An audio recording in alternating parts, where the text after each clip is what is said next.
हम्म। तो what I was explaining,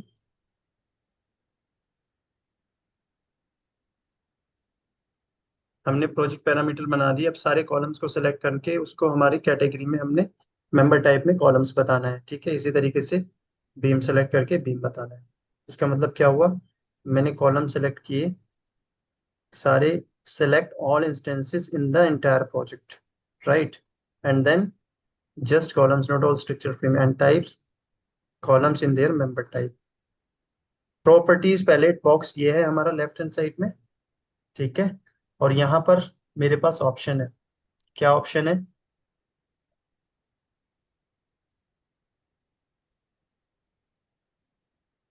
member type. ये देखो टेक्स्ट में हमने एक पैरामीटर डिफाइन किया है ना अभी यहाँ पर। ठीक है, मेंबर टाइप का हमने एक पैरामीटर डिफाइन किया था अभी, अभी बनाया जस्ट, टेक्स्ट का पैरामीटर था वो। ठीक है, उस हाँ सर, मेंबर टाइप किया में था। मेरे को इसको कॉलम्स बताना है। मेरे को यहाँ लिखना है कॉलम्स है ये, इसको मुझे बताना है कि भैया ये कॉलम्स है। ठीक है, इनको कॉलम समझियो तू, बीम्स मत समझ लियो। इसी तरीके से मैंने बीम्स को सेलेक्ट किया, सारे instances in the entire project, सारे बीम सेलेक्ट हो गए। And then again I will go to member type. Member type में जाने के बाद अब देखो कॉलम्स का ऑप्शन मेरे पास यहाँ पर अपीयर होना चाहिए, दिख नहीं रहा है, क्यों नहीं दिख रहा है। चलो एनीवेज, मैंने इसको बोला बीम्स है भाई, इनको बीम समझिए तो। ठीक है, अब मैंने सेलेक्ट किया एक कॉलम। कॉलम सेलेक्ट करने के बाद यहाँ पर देखो इसने ऑटोमेटिकली इसको समझ गया भैया ये कॉलम है। ठीक है, now I will select a beam over here, so it will let me know कि this is a beam, right. ये पैरामीटर मैंने डिफाइन किया, मैंने इसको बताया डिफरेंशिएट करने के लिए दोनों के बीच में। So it's okay, this these are the steps, ये सेम स्टेप्स हैं, वही हमने फॉलो जो हमने अभी किए हैं। These are the same steps, don't worry. उसके बाद repeat the same for beams floors and footings to update the member type. अभी हम सिर्फ बीम्स एंड कॉलम्स पे फोकस कर रहे हैं। फॉर एग्जाम्पल आपको पूरे बिल्डिंग का करना है तो आपको फ्लोर्स सेलेक्ट करने होंगे एंड मेंबर टाइप में जाके उसको बताना है कि these are the floors. If you have footings, similarly you have to repeat the same process. Not only this, अगर मान लो आपके पास कोई ट्रस है बिल्डिंग के अंदर, कोई स्टील का मेंबर है, आप उनको सेलेक्ट करिए and then you need to go to the properties palette, member type में आप उसको जाके बताइए। So this is basically you are just letting the Revit to know कि भाई रेविट, तू सारी चीजों को एक चीज मत कंसिडर करना, but instead of that you need to understand what I am telling you. आपको इसको कॉलम मानना है, इसको बीम मानना है, इसको ये मानना है। ठीक है, अब आप जाएंगे प्रोजेक्ट ब्राउजर में। प्रोजेक्ट ब्राउजर लेफ्ट में होता है राइट में होता है?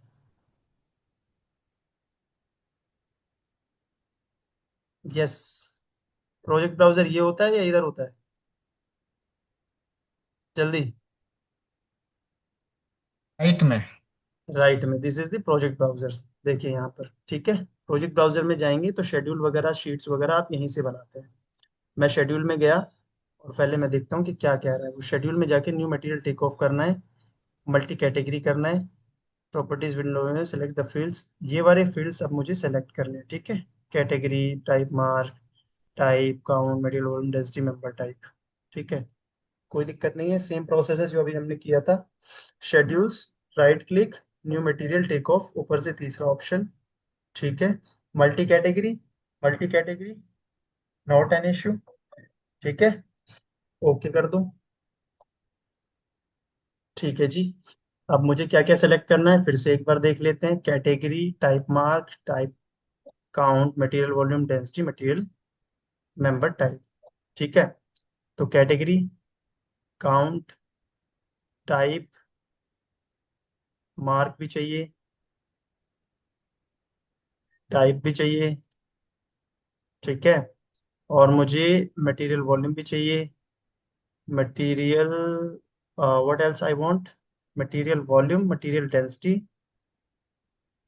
Type mark, material volume, material density, type mark भी चाहिए। One more thing I am missing, count category, member, member, type. member type. So look for the member type as well. Where is the member type? Member type. इसकी कहानी ये है कि जो कुछ तो इसमें जो है, ये बेसिकली ये क्या है, फील्ड्स है, दीज आर द पैरामीटर्स। ठीक है, अगर आपको नहीं समझ में आ रहा होगा कि यार ये बता क्या रहे हैं, ये क्या है, ये मटेरियल टेक ऑफ प्रॉपर्टीज की अवेलेबल फील्ड्स है। इसमें कुछ चीजें ऐसी हैं जो बाय डिफॉल्ट आपको मिल जाएंगी, कुछ ऐसी चीजें जो आप डिफाइन करते हो, कोई भी आप पैरामीटर बनाते हो ना, तो वो यहाँ अवेलेबल होता है। फॉर एग्जाम्पल हमने मेंबर टाइप का एक पैरामीटर बनाया जो कि पहले नहीं था, बट अभी यहाँ अवेलेबल हो रहा है। ठीक है, इसी तरीके से आपको कोई और पैरामीटर बनाना है तो वो यहाँ पर आपको अवेलेबल होगा। और ये सारी चीजें आपको बेसिकली जो जो आपका फाइनल आउटपुट आएगा, what ever will be your output, जैसे आपका एस्टिमेट, या उसमें कितने कॉलम्स आप देखना चाहते हो। फॉर एग्जाम्पल, और सिंप्लीफाई करता हूँ, निपुण ने भी देखा होगा, आपने भी, आपने अगर कभी कोई बीओक्यू देखा है या फिर एस्टिमेट देखा है, तो उसमें क्या होता है, सीरियल नंबर, डिस्क्रिप्शन, ठीक है, यूनिट, उसके बाद रेट, यूनिट रेट, यूनिट मतलब मीटर क्यूब में है या एरिया में है, मीटर स्क्वायर में है, किस में, फिर उसका यूनिट रेट आता है, 100 है, 200 है, 125 है, फिर उसके बाद उसका टोटल वॉल्यूम आता है, वॉल्यूम के बाद मतलब टोटल क्वांटिटी आती है, टोटल क्वांटिटी के बाद टोटल अमाउंट आता है, फिर रिमार्क्स आते हैं। तो जनरली ये हमारा फॉर्मेट होता है, तो ये बेसिकली फॉर्मेट है। आप क्या क्या देखना चाहते हैं अपने शेड्यूल के अंदर, वो सारी चीजें आप यहाँ लेफ्ट से राइट में लेके आते हैं अपने शेड्यूल फील्ड्स में। देखो शेड्यूल फील्ड्स, ठीक है, और ये अवेलेबल फील्ड्स हैं। अब ये रैबिट है, ये इंटेलिजेंट मॉडल है, तो इसमें बहुत सारी चीजें ऐसी हैं जो अभी हमें भी नहीं पता है, जो एक्चुअल में यूज होती हैं, बट वो हायर लेवल पे होती हैं। IFD, ID, description, comments, cost, assembly description, manufacturer का नाम भी डाल सकते हैं, मटेरियल एरिया भी डाल सकते हो, पेंट भी डाल सकते हो, कॉस्ट भी डाल सकते हो, डिस्क्रिप्शन, बहुत सारी चीजें हैं। ठीक है, तो कंफ्यूज नहीं होना है इसमें, सिर्फ इतना समझना है कि कुछ चीजें हमारे पास अवेलेबल होती हैं फील्ड्स में। फील्ड्स का मतलब जो हम अपनी शीट में देखना चाहते हैं। मैंने आपको अभी दिखाया था, इनको हटा के भी दिखाया था, इनको ऐड करके भी दिखाया था जब हम अपना शेड्यूल देख रहे थे। ठीक है, तो वही सारी चीजें हैं। और जो आप डिफाइन करते हो नया, वो भी यहाँ पर आ जाता है। ठीक है, आपने cost of the steel, cost of the steel यहाँ पर नहीं है, density of steel, density of steel define किया, देखो यहाँ पर वो भी है। ठीक है ना, तो सारी चीजें आपको यहीं पर मिल जाती हैं। ओके करता हूँ मैं, ये इधर आ गया ना, इसको लेफ्ट में लेके जाता हूं। मेरे को इधर नहीं चाहिए ना, मेंबर टाइप ओके किया मैंने। तो इसने अब मुझे फिर से वही सेम चीज दिखा दी। ठीक है, अब मुझे देखना है कि करना क्या है। यहाँ तक ठीक है, ये सारी चीजें बन गई। कैलकुलेटेड पैरामीटर्स, अब मुझे फॉर्मूले के साथ सेम कैलकुलेटेड पैरामीटर निकालना है, सॉर्टिंग, ग्रुपिंग करना है, फॉर्मेटिंग करना है, totals, material volume, total weight. ठीक है, set the following parameters, category, type, मार, material density, shown in image. ये सारी चीजें मुझे करनी है। तो मेरा मकसद क्या था, मेरा मकसद था कि मुझे स्टील का क्या निकालना है, स्टील का वेट निकालना है पहले, एंड देन और क्या करना है, स्टील का टोटल कॉस्ट निकालना है। ठीक है, तो देखते हैं अब मुझे क्या करना है। Next is, my next thing is calculated parameters. Calculated parameters मतलब ये फॉर्मूला लगाना है। फॉर्मूला लगाने के लिए मुझे फिर से फील्ड्स में जाना होगा। ठीक है, फील्ड्स में जाने के बाद मेरे पास यहाँ पर ये एफ एक्स है, फंक्शन ऑफ कैलकुलेटेड पैरामीटर। ठीक है, अब मान लीजिए मुझे कॉस्ट ऑफ स्टील निकालना है। Cost of steel, cost of steel के लिए मुझे क्या चाहिए, एक तो स्टील का वॉल्यूम चाहिए, यानी स्टील की क्वांटिटी चाहिए, और उसका रेट चाहिए। रेट हम एज्यूम कर लेते हैं। ठीक है, रेट मान लो कुछ एज्यूम हम कर लेंगे। उसके बाद में हमें क्वांटिटी चाहिए, तो क्वांटिटी हमारे पास कैसे आएगी, तो उससे पहले हमें क्वांटिटी निकालनी होगी। ठीक है, क्वांटिटी के लिए हमें क्या करना है, ये देख लेते हैं। तो हम फिर से जाते हैं अपनी, where is my PPT. Total weight निकालना है मुझे। Discipline, structure, mass, type mass रखना है, material volume into material density. ठीक है, मटेरियल वॉल्यूम को अगर मैं मटेरियल डेंसिटी से कैलकुलेट कर दूं, तो ये होता क्या है, फॉर्मूला क्या होता है? फॉर्मूला होता है mass by volume, mass by volume equals to density. ठीक है, यही होता है। तो अब मेरे पास क्या है, नहीं मुझे चाहिए क्या, मास चाहिए। मास अगर मुझे चाहिए तो क्या हो जाएगा, वॉल्यूम को अगर मैं डेंसिटी के साथ मल्टीप्लाई कर दूं तो मेरा मास आ जाएगा। मास मतलब वेट, वेट आ जाएगा। तो पर केजी का रेट अगर मेरे पास होगा तो मैं उस रेट से मल्टीप्लाई कर दूंगा। जैसे मैंने कंक्रीट के रेट 7,000 को मल्टीप्लाई किया था, इसी तरीके से उसके वॉल्यूम को, एक एक केजी के वॉल्यूम को मैं मल्टीप्लाई कर दूंगा तो मेरे पास उसका क्या आ जाएगा, कॉस्ट आ जाएगी। आ जाएगी नहीं आ जाएगी? हम्म। आ जाएगी। लगता है समझ में आ नहीं रहा है। आ जाएगी सर। ठीक है। समझ रहे हैं। ठीक है, यहाँ तक कोई दिक्कत तो नहीं है? चलो, आ रही तो ठीक है, आगे बढ़ते हैं।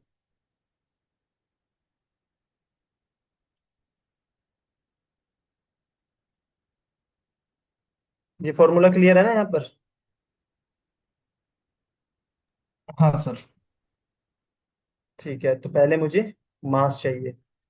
तो फील्ड में जाऊंगा मैं, and I will go to calculated parameter. मुझे चाहिए स्टील का वेट। स्टील का वेट कैसे आएगा, कॉमन नहीं, स्ट्रक्चरल रखना है यहाँ पर, चेंज कर देना है इसको, टाइप में मास आ जाएगा यहाँ पर। ठीक है, इनको भी हमें, डिसिप्लिन और टाइप को भी चेंज करना है। फॉर्मूला में थ्री डॉट्स पे जाएंगे और देखेंगे यहाँ पर हमारे पास क्या क्या अवेलेबल है। तो अब हम स्टील का वेट निकाल रहे हैं, तो स्टील की डेंसिटी यूज होगी या फिर कंक्रीट की?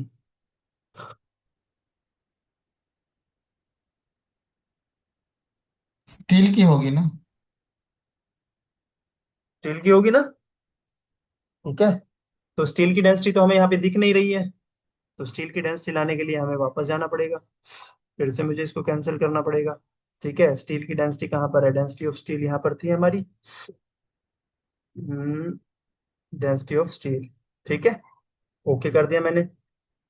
ये आ गई डेंसिटी ऑफ स्टील, जो हम भूल गए थे पहले, अब मैंने ऐड कर ली है। ठीक है, तो अब मुझे क्या करना है, density of steel, I will go to fields. Fields में जाने के बाद मुझे कैलकुलेटेड पैरामीटर्स में जाना है और वेट ऑफ स्टील निकालना है, WE, या फिर मास से समझाता हूँ, मास से, मास ऑफ स्टील। ठीक है ना, मास कंफ्यूजन नहीं रहेगा। Mass and weight one and the same thing, structure. ठीक है, स्ट्रक्चर के बाद मुझे मास में चाहिए ये, और अब मुझे फॉर्मूला लगाना है, फॉर्मूला लगाना है। ठीक है, तो मास बाय वॉल्यूम, तो डेंसिटी इनटू वॉल्यूम अगर मैं मल्टीप्लाई कर दूंगा तो क्या आ जाएगा, डेंसिटी इनटू वॉल्यूम कर दूंगा तो मास आ जाएगा मेरे पास। ठीक है, तो मैंने पहले डेंसिटी ऑफ स्टील को लिया, उसके बाद मल्टीप्लाई का साइन लगाया, एंड देन मटेरियल वॉल्यूम। ठीक है, ओके कर दिया।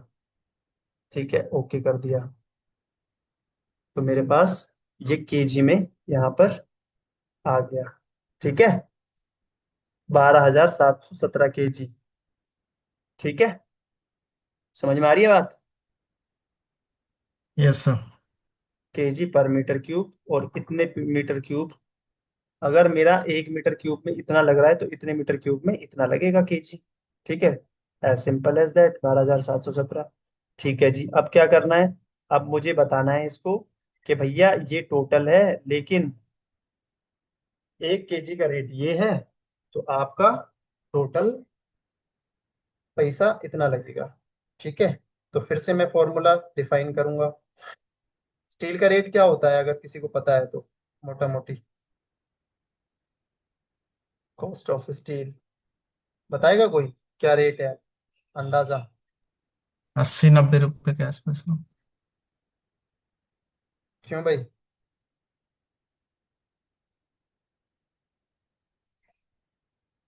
हाँ भाई, निपुण, मास ऑफ स्टील हाँ जी। क्या रेट है? किसका सर? स्टील का। सर स्टील का रेट तो अभी मेरे ख्याल 45-50 रुपए के आसपास पहुंच गया है, 55 रुपए। वो है ना उसके हिसाब से ना, ग्रेड के हिसाब से, 8, 10, 12, 16, 20, 25, 28, 32, 33, 40 हिसाब से। नहीं, इतना सस्ता थोड़ी ना है, इतना तो आई थिंक स्क्रैप का रेट है। जो टीएमटी बार्स आते हैं हमारे नहीं सर, साइट पर। नहीं नहीं, स्क्रैप सर, सर स्क्रैप जो है ना, वो company to company wise tender के हिसाब से उठ रहा है आजकल, स्टॉक एक्सचेंज के हिसाब से। नॉर्मल स्क्रैप का रेट तो 22 जो 25 स्टील, रुपए ही है। नहीं नहीं, वो बताओ तुम, वो छोड़ो, वो बताओ कि स्टील जो टीएमटी बार्स आते हैं वो किस रेट में आते हैं साइट पर, उसका अंदाजा है कुछ? तो इसका अंदाजा अभी लेटेस्ट का तो नहीं है सर, लेटेस्ट का तो कल मैं बता पाऊंगा जो आपको। 70 से लेके 80 के बीच में मिलेगा वो तुम्हें, 70 रुपये, 72 रुपये, 65 रुपये। सम अब पता नहीं एग्जैक्टली कितना है, बट मुझे ऐसा लगता है। हाँ, मैं बोला ना, 60-70 रुपए को भी काफी टाइम पहले जब मेरे को पता था तब 40-42 रुपए के आसपास था। वो बहुत जो पुरानी दो तीन बात है, साल तीन 40। चार साल बहुत जी जी, पुरानी काफी बात है। 70 टाइम से पुरानी बात 80 है सर। हाँ, 70 से 70 80 से 80 के बीच में है, ठीक है। तो मैंने यहाँ पर क्या है। किया है, देखो ध्यान से। मैंने मास ऑफ स्टील मेरे पास आ गया केजी में। अब मैंने उसका रेट लिया 80 रुपये पर केजी। ठीक है, मास ऑफ स्टील से मल्टीप्लाई कर दिया। ठीक है, ओके किया, ओके किया। और वो मुझे अब क्या दे देगा, टोटल यहाँ पर कॉस्ट ऑफ स्टील दे देगा। देखो, ये सारी कॉस्ट ऑफ स्टील दे दी, 10,17,360, 10,17,360, ठीक है। ये सारी कॉस्ट यहाँ से आ गई। अब आप इसका फॉर्मेटिंग कर सकते हो, ठीक है, एडिटिंग सॉर्टिंग कर सकते हो, सारी चीज़ें कर सकते हो। मैं फटाफट आपको फिर से बता देता हूँ करने का।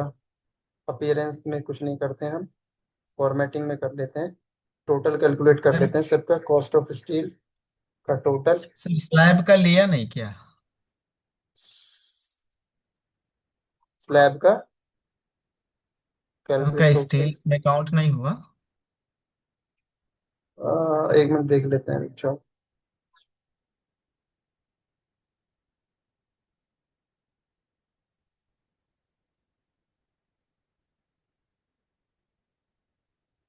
स्ट्रीप स्टील स्लैब का नहीं आया क्या? कहाँ पर है स्लैब? अच्छा, पता है क्यों नहीं आया? फ्लोर का हमने वहां ऐड नहीं किया शायद। हाँ, एग्जैक्टली exactly। वो जो मैंने देखो, जब हम वहाँ गए थे 3D मॉडलिंग में, और हमने यहाँ पर बताया था भैया ये कॉलम है, ये बीम है, ठीक है। तो मैंने आपको बताया था कि अगर आपको स्लैब का भी करना है तो आपको स्लैब को सिलेक्ट करके इसको बताना है यहाँ पर कि ये स्लैब्स है मेंबर टाइप में, ठीक है। जब आप मेंबर टाइप में बताएंगे, देन ओनली फिर आप इससे यहाँ से कैलकुलेट कर पा रहे हैं ना। कहाँ गया मल्टी कैटेगरी शेड्यूल में? मल्टी कैटेगरी के शेड्यूल में सिर्फ हमने अभी कॉलम और बीम को ही लिया है ना, इसलिए इसने कॉलम बीम को किया है। अगर आप इसको स्लैब को और स्टेयर्स को, फुटिंग्स को, सब चीजों को करोगे तो वो उसको भी सेलेक्ट कर लेगा, ठीक है। कोई दिक्कत? यस सर, कोई दिक्कत। ये बहुत इंपॉर्टेंट है एल्ड्रिन, मैं आपको बता रहा हूँ। इसको क्या कहते हैं,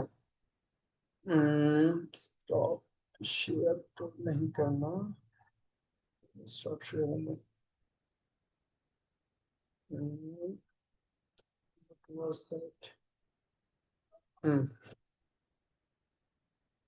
स्क्रीन दिख रही है?